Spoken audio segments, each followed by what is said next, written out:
Za mene je poraz glede na preteklost in glede na to, kaj vse so mi nekateri potikali, kaj vse sem doživljal in kaj vse sem doživel. Lahko rečem, da je to ena rehabilitacija za mene. V tem danem trenutku ne razmišljam o neki drugi politični karieri. Res pa je, da gospod Fištrec je veliko obljubljal v tem mestu. Vsi dobro poznate na Sočni, kaj je povedal, 5000 delovnih mest.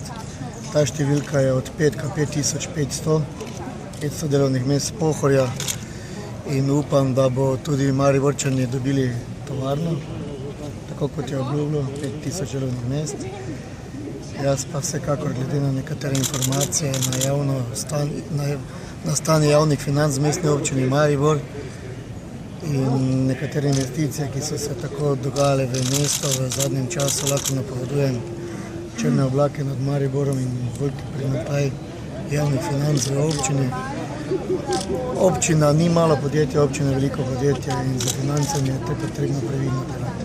Jaz mu tudi na tem mestu čestitam.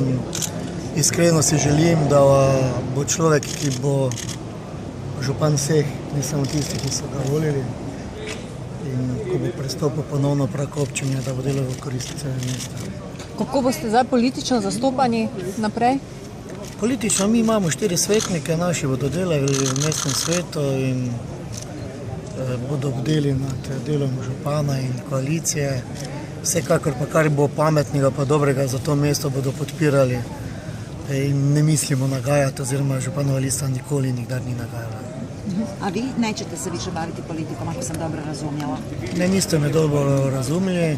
Ja kažem, da je to bilo za mene kao rehabilitacija na ono što smo napravili veliko krivico, što su me osudili na 7 mjeseci, a Vrhovni sud je to razveljavio i isto ovdje kažem da sam nevin.